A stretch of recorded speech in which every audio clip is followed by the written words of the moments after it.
story, or at least as much as I can, I was invited just last week to Glendale to go to Imagineering, and I saw some things. My friends, I am burdened with this knowledge. I can't even tell you. Every time someone brings it up, what they're doing is just, it's mind-blowing. And I thought I knew, and I thought I had an idea, and then I saw what I saw. And I had to play it cool. I'm trying to be professional. I'm their host, but inside I'm like Beaker. I'm just, I'm going nuts at what I'm seeing because it is so creative. It's so ambitious. I can't get into it, but they took me to a couple little field trips and over here, and then I went over there, and I just left that day just with my breath taken away.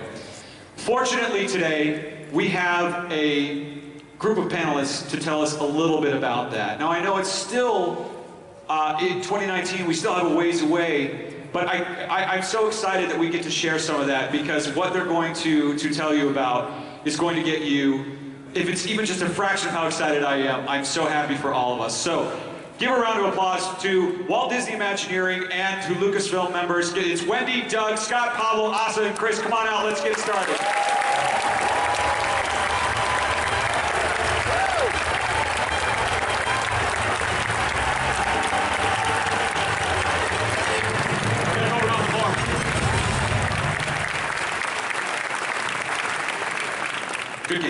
Good game.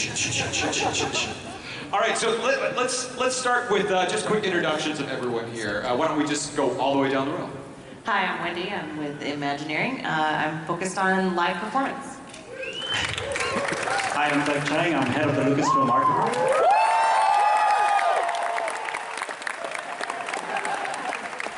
Hi, I'm Scott Trowbridge, and I lead our Imagineering's creative efforts for all of our Star Wars work around the world. I'm Pablo Hidalgo. I'm part of the Lucasfilm Story Group. Hi, I'm Asa Kalama. I'm an executive creative director working on the Star Wars project. And I'm Chris Katie. I'm also an executive creative director working on the Star Wars project. And I too worship Chiang and Pablo Hidalgo.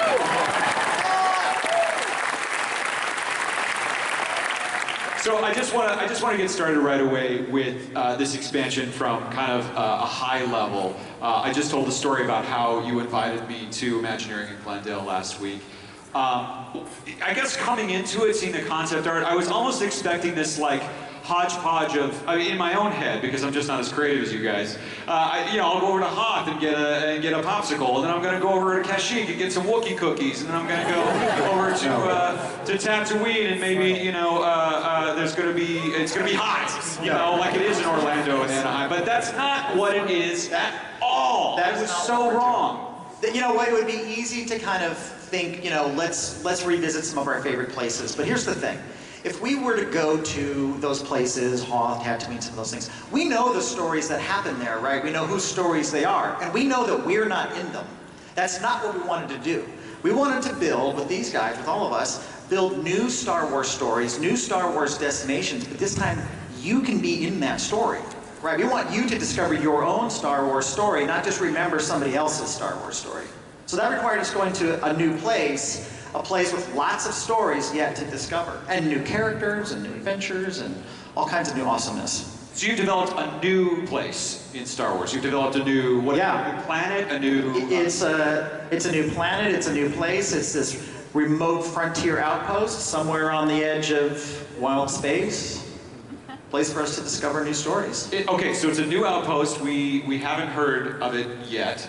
But you've been working on this, Pablo, as well. You've been going back and forth? Yeah, basically, I love the way all these folks work. I've often said the appeal to Star Wars, for me personally, is, it's obviously a great showcase for themes and characters, but for me, it's a destination. Star Wars is a place that I visit, and with every new Star Wars story, it's like coming back home, but finding a new corner of that home that you've never explored before. So when it came to developing this location, I've been working, the whole story team has been working to not only figure out where this place is on the galactic map, but what its history has been throughout galactic history. I just have to say that every single time I do a panel where you have Lucasfilm with a company like Imagineering, I am so impressed and overwhelmed at the collaborative nature of this.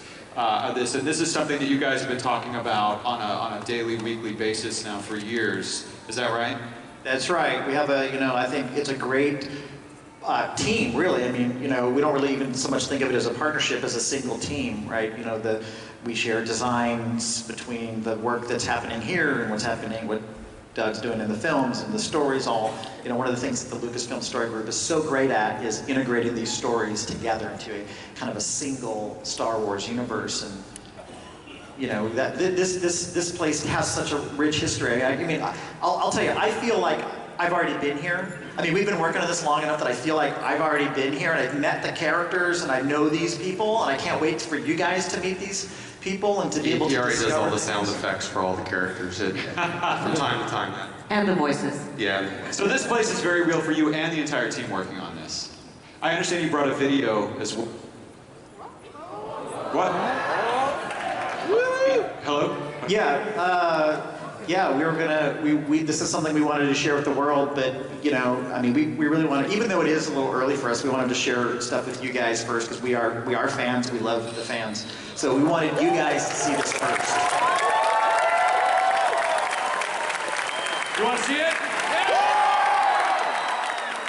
This is an introduction to the creative team that is bringing you this new expansion. Let's check it out.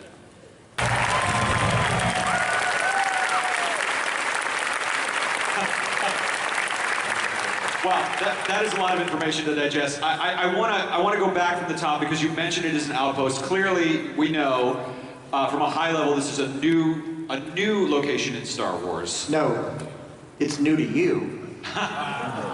It's always been there. It's always been there. It's just you haven't discovered it yet. But we're all on a hyperspace journey, and it'll take until 2019 to get there. Yeah, and I wouldn't be surprised if some of the characters that we really know and love already are familiar with this place. Right. The fact that it may be newly discovered to us doesn't mean it's newly discovered to everybody, right? Yeah, and it's been there not since 2019. It's been there for thousands and thousands of years. And you're going to discover that. You're going to be able to get a sense of the history of the place when you go there. Yeah, so this used to be a vibrant trading port back in the old sub-Lightspeed days. But now with the advent of hyperspace, it's kind of, its prominence has kind of fallen and faded a little bit, right? Which has made it a great spot for those who didn't want to be on that kind of mainstream path, right? So the smugglers, the bounty hunters, the rogue adventurers looking to crew up, the people who don't want to be found, right? This is a great, basically all the interesting people. Basically all the interesting people are here, and that's where we're going to find an opportunity to engage with them, discover them, and kind of start to live our Star Wars story. And this is in the Outer Rim, it's beyond the Outer Rim. Pablo. It's a bit off the beaten path. I'm not going to tell you where on the map it is, but I will tell you that it is on the map. For those Star Wars cartographers who always obsess over where it is, know that we obsess over it too, and know that putting a dot on the map brings a lot of history to it, and we've examined what the ramifications of its location are. Wow. God. It has ramifications. I want to go. All right, so you mentioned really interesting characters. Now, what kind of characters are we going to meet there? Creatures, droids? What kind of characters? Well, I mean, Scott was mentioning we've got our own underworld going on. It's going to be connected to things that you've known and loved, characters you've known and loved, but also some new ones that we can't wait to introduce to you. Of course, we're going to have a presence of the Resistance and the First Order because that's Star Wars, right? But then you're also going to have people who just live here, who populate this village, who will engage with you, who'll be able to interact with you, and you'll be able to start going on some adventures with them too. It's going to be a lot of fun. Wow, and of course, something you said actually last week was that the devil is in the details when it comes to Imagineering. This is something that is just a motto for Disney. Certainly we all notice when we go to the theme parks. What's it like sort of diving into the details of a place that you can actually walk around in and experience? Chris, when you're designing this, like, how does the devil in the details work in a Star Wars location? Yeah, of course, the first thing we did was call up Doug and the team, and we're like, hey, can we come up and pay a visit and just start having some conversations about what we want this place to look like, and what do you want to feel like when we walk into the land? What do you want to smell? What do you want to touch? And I think that's really the big difference between film and what we're crafting. For 30 some odd years now, we've seen it sort of in this two-dimensional form, and now we're going to let you actually go and explore these streets and these markets and buy strange meat concoctions and rolled up in weird vessels that you can walk around and eat. And of course you have to have a glass of blue milk, and you have to. It's Star Wars. Wait, now is that a pod racer engine? What was that? Yeah, that might have been a pod racer engine that we've rigged up, and maybe that's cooking the meat in this market. And so I think like Doug was saying, that we're really trying to we're really trying to make sure that there's something in this land for everyone. That no matter where you come into the story or into this saga, that there's something there that will resonate with you. That this place feels like home, but yet at the same time it's new and it's fresh, and you just never know. Little details like you might hear things scurrying through the sewer systems, and so when you go to the restrooms, be careful what you drink out of, because the water fountains might have a familiar face or an eyeball. It might be familiar. So we're having a lot of fun with those details and just those little things that us as Star Wars fans, and by the way, I'll tell you, this group right here are some of the world's biggest Star Wars fans. We're making sure that those details are in there, that you're going to be excited, and I can't wait to share it with everyone.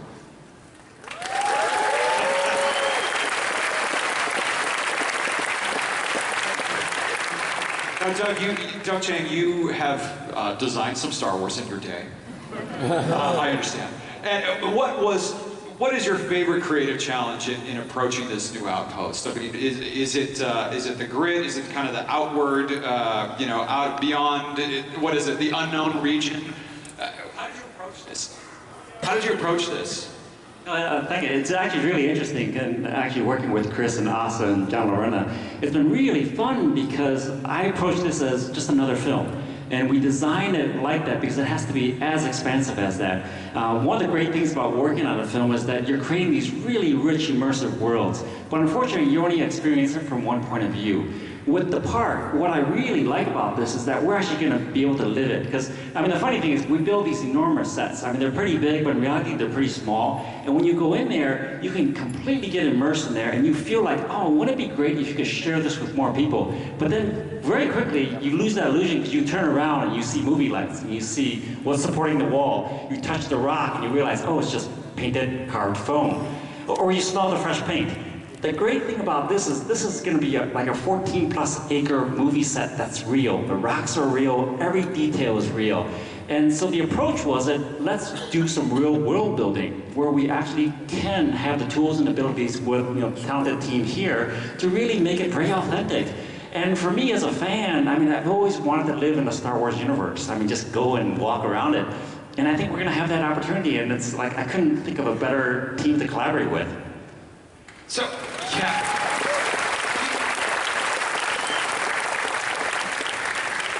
This idea of going to Star Wars and being in Star Wars and using the word real is just something that I'm so in love with right now. What were some of the challenges, or are the challenges that you're discovering in making Star Wars real? Like you said, it's not a set.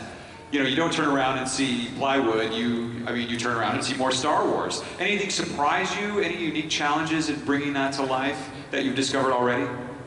No, there's always challenges. Anytime you're trying to craft, especially with this franchise and with the love for this franchise, it's always a challenge to, I think, craft a place that we haven't seen yet, that we haven't visited, right? But we went back to, we spent a lot of time up at Lucasfilm. We pulled all of Ralph McQuarrie's original artwork out and just dug through all those amazing images that really, I thought, gave it, as Doug and I talked, really, we felt like that was the DNA, right, that we wanted to sort of base this land off of. That it felt like Ralph might have had a hand in crafting what this place looked like visually. And so that wasn't a challenge, it was, it was an honor. Right? It was so amazing to get to spend that time together and really lay the foundation for what this planet's going to look and feel like. And so that's really been, we always joke that if it didn't look like Ralph, agreed to it or had a hand in it, then we throw it out, right? That design. So I think you'll see that, not just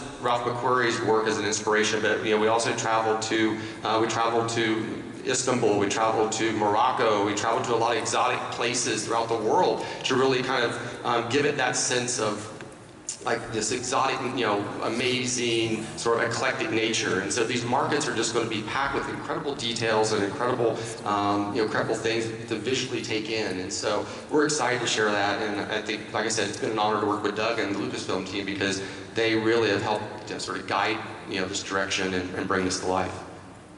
One of the fascinating details that you brought up when I was there is about lighting. Obviously, Orlando is sunny, Anaheim is sunny. How does that play into how you're building a new outpost like this? No, go ahead. No, I was just saying, one of the things that we also wanted to do was, because it is a real place that you're going to be walking around in, we wanted to make it a place that you would feel comfortable walking around in. I'm not sure Hoth would feel that way. I'm not sure Tatooine would really feel that way. It can when you're in Florida in August. Yeah, that's right. So working with Doug and the team to create a place that was new and felt new and had its own unique style and its own unique geology and geography and history, I think was really, and then one that we felt would work in the physical environments, in Florida or in California, a place that would feel natural with that kind of weather and rain and have to work with all of that stuff. So that may be one of the challenges, is that we're trying to impose a certain level of reality into a world that has never felt, has never had to have that imposed on it before. Yeah, and the interesting challenge is that when we're designing movie sets, it's always for a very specific point in time. We're either building it for end of day or daylight, and so you really don't have to worry about the overall time frame. For something like this, it's actually very challenging because you really have to make sure that everything looks good throughout the course of the day, because the guests are going to enjoy it for the full day. And then you have to put on top of that, layer on top of it, weather and how that impacts it. And so it adds another level of complexity, but I think it also brings up the level of the bar in terms of raising our aspirational challenge to create something that's very authentic. And what I love about that world building aspect is that when we meet the challenges, you're really going to feel like you're really there. I mean, the illusion's going to be completely immersive and just amazing. I mean, I can't wait, because even one of the simplest things like smelling things. I mean, it's, what Chris says, that is so important. It's like sound in a movie. When you go into a space, when you smell it, when you feel the humidity, you're going to feel like you're really there. What does Star Wars smell like? This is a... You're going to find out. There's some things we're not ready to talk about yet. There's some things, look, again, this is all about discovering this for yourself. So we don't want to tell you that. We want you to discover that. Just thinking about this idea of, how do we make it real and the challenges for making it happen in the real world. It isn't just about what the place looks like, but it's also just the kinds of things we're used to seeing in those films. The action and I know Wendy spends a lot of time thinking about how do we actually get characters, and we're not quite ready to talk about the specific stories and specific characters yet, but how do we get these characters to do the things that we're used to seeing on screen, but now have it happen really with you in the world?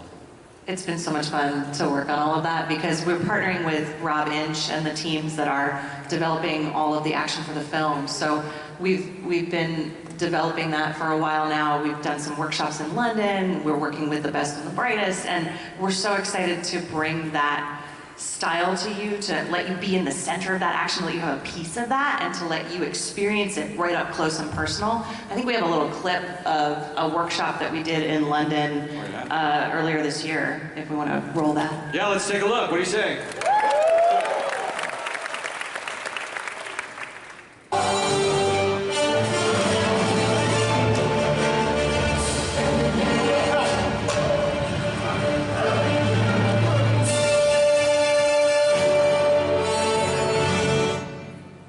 Just a taste. Just a little bit. Now, I know you have to do all this stuff that, we were talking about. Tom Fitzgerald was earlier talking about how we don't have the ability to edit in Star Tours, and we don't, all these amazing action sequences, we have to do it in real time, or we're going to do it in real time, right? With you in the middle of it. Yeah, I mean, we're using rooftops, we're using ladders, it's all kinds of fun stuff that we'll be able to talk more about in more detail later, but man, you're gonna feel like you're in the thick of it. You're not gonna sit in a chair and watch it happening. You're gonna be standing right in front of it. It's very fun. You're in the story. You're in Star Wars. You're in the Star Wars. You're in the Star Wars. So we've talked about creatures. We've talked about characters. Droids. Are there droids? There will in fact be droids. So droids are such an important part of the Star Wars universe. They add so much heart and humor, and they're so great for fans of all ages. And our little corner of the galaxy is no different. We're going to see some droids that we know and love from screen, as well as get the opportunity to meet some brand new droids we've never seen before, each with their own unique sort of personality and character. And they're going to be really just sort of bustling around this village and sort of activating the entire world and bringing it to life in a really fun and exciting way. And I will say we treat droids as characters because they are, right? They're definitely other beings that populate this place, creating this whole living environment that you're going to be able to wander through. It's going to be so fun. Droids are people too. Droids are totally people too. So we've talked about who you're going to meet, what you're going to see. Also, what are we going to do? Sure. So as Scott mentioned at the top, right, we're going to be visiting something of a crossroads in the galaxy, and this is a place where all of us are greeted very much as guests, as visitors. But for those who are looking to delve a little bit deeper, lots of opportunities certainly will abound. There are going to be a ton of opportunities to help out and support the resistance. Lots of smugglers and bounty hunters who are looking for a little bit of help and might be willing to offer you up a side job. And for those of you who are interested in supporting the First Order, that will absolutely be an opportunity as well. But the number one... I'm a little scared now. But the number one thing that our fans tell us they want to do when they're sort of part of the universe of Star Wars is get the opportunity to ride inside the Millennium Falcon.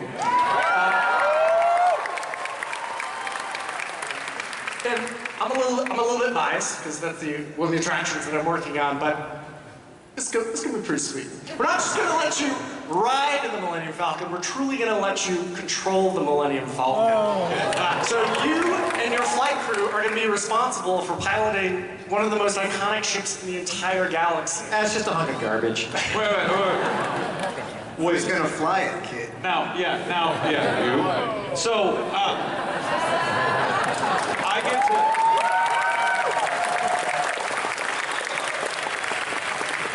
Everyone who goes gets to go on the Millennium Falcon and drive the Millennium Falcon. The experience will allow you and your flight crew to pilot the ship on an amazing adventure. This is something a little bit different for everyone who rides the attraction. It's going to be truly amazing. But who's my co-pilot? Your mother, your uncle, your sister, your second cousin twice removed. Do they have to speak Sherwook? I mean, do they have to know how to talk? They should start practicing their Wookiee. Okay. It actually enhances the experience. Interesting. And if I want to crash and bump and move and do all that, I can... Again, it's entirely up to you and your flight crew. Chances are you're going to make it to your destination on the other end. The ship just may be a little more damaged than when you began.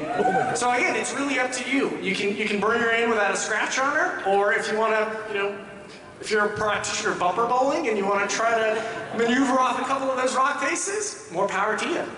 But hang on, if you do that though, this is a world in which choices matter. And so if you do that, there are consequences. There are consequences to your actions in this world. So, if you bring a ship back pretty heavily damaged, chances are, somebody's not going to be too happy about that. Yeah, Wendy has plans for people like that. And so... That was my chewing.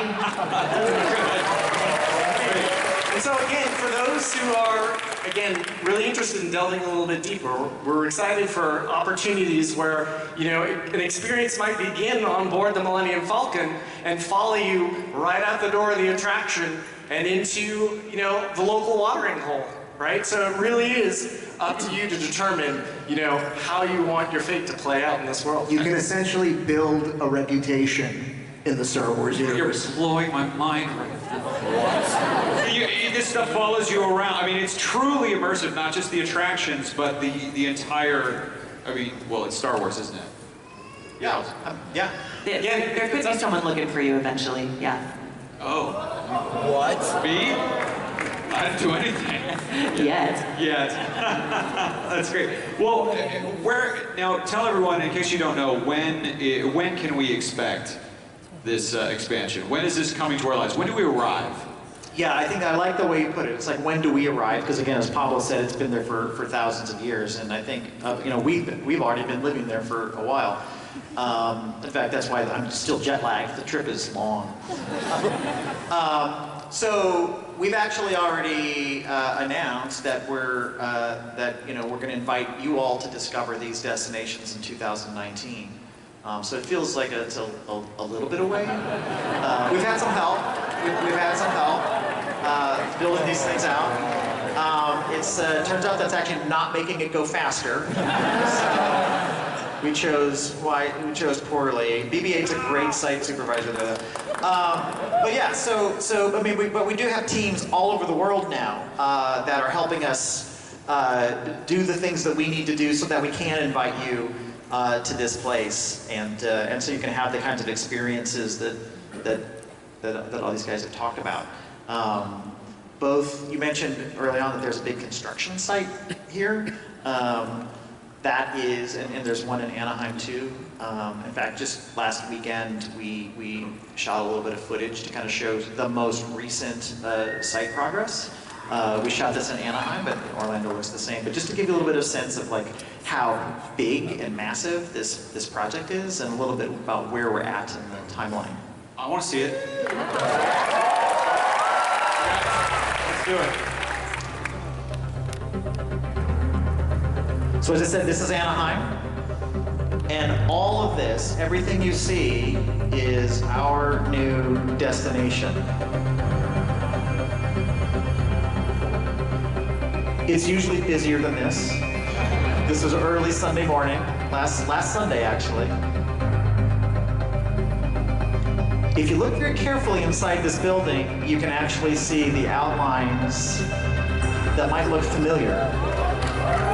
Full size.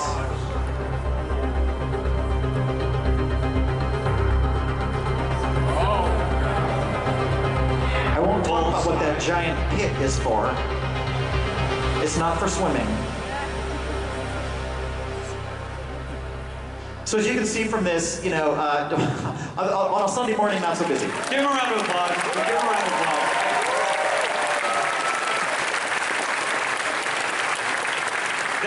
That's the thing that my jaw just hit the floor, because it's like, wait, that's actually, it's gonna, full size, you said. Like, Full those size. are there. They're right there. They are right there. Those are them. Those are some of them. I'm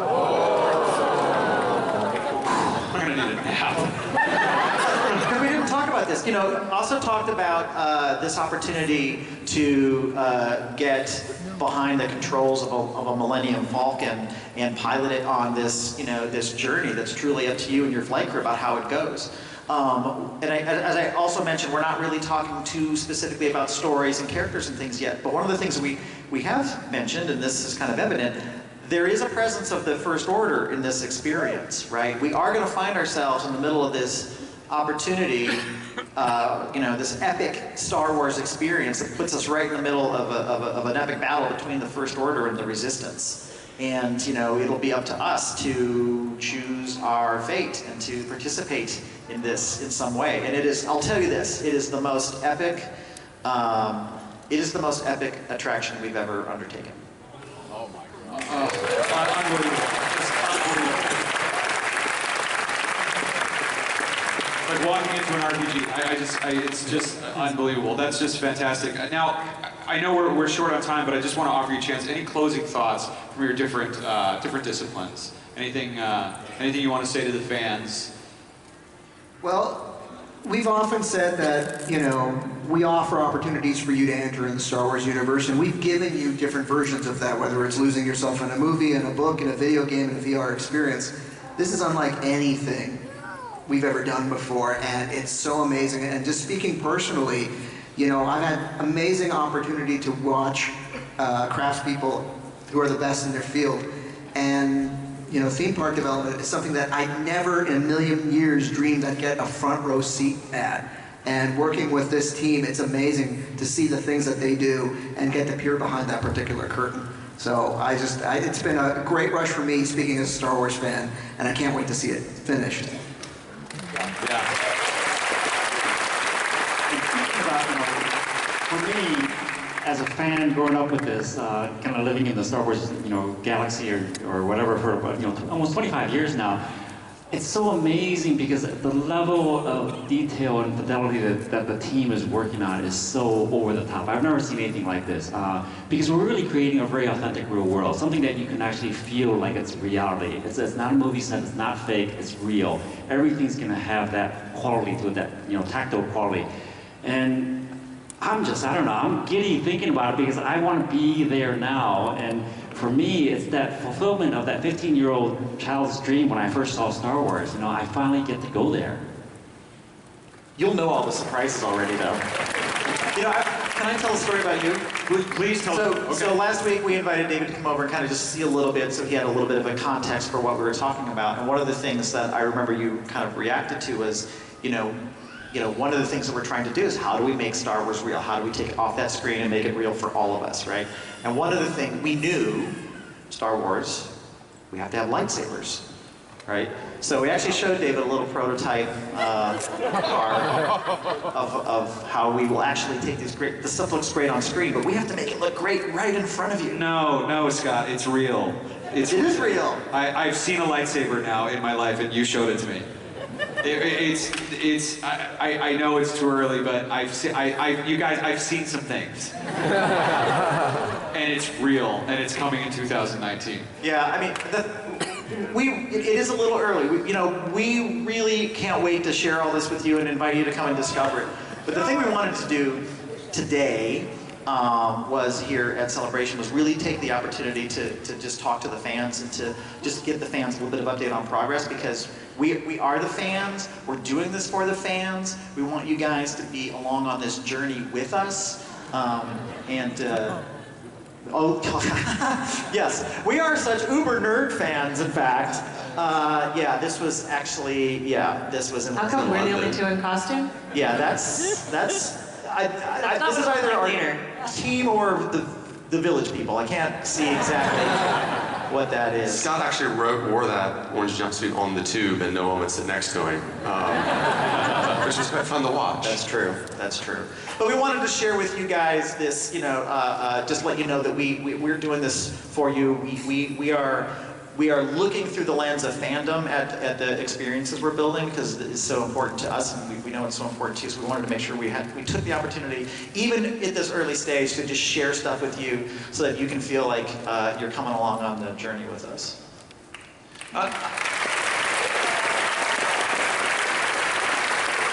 I just wanted to reiterate something that Scott had said earlier, this notion that it really isn't like we're, two separate teams working alongside one another. We are truly integrated. This isn't an interpretation of Star Wars. This is Star Wars. The people working on it are the same hands that are making the film, the same amazing story group. And it is an amazing honor to get to work alongside all these amazingly talented people every single day to make something that is truly canonical.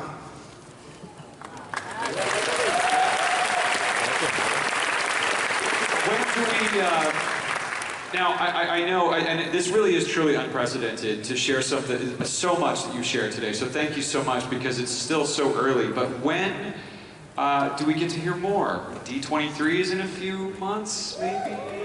Yeah, D23 is in July, and certainly we'll be farther along in development, so I would suspect we'll have more that we're able to share at that time. And also, we'll be sharing stuff on the Disney Parks blog as we get more information, and because we want to share both progress and a little bit of the behind the scenes, so you can kind of get a taste of what it's like to make the Star Wars, but more importantly, to start introducing you to the stories that you're going to be able to take part in, and meet the characters that you're going to be able to become friends with and allies with and combatants of and sidekicks of, and some of these great characters that these guys have all been developing. So we can go to Disney Parks blog and just kind of stay engaged with all that stuff. We will start to, we're going to start kicking this off really soon. So, there's already been some stuff on that blog, but expect to see more in the future. Refresh. Please join me in thanking our panelists from Lucasfilm.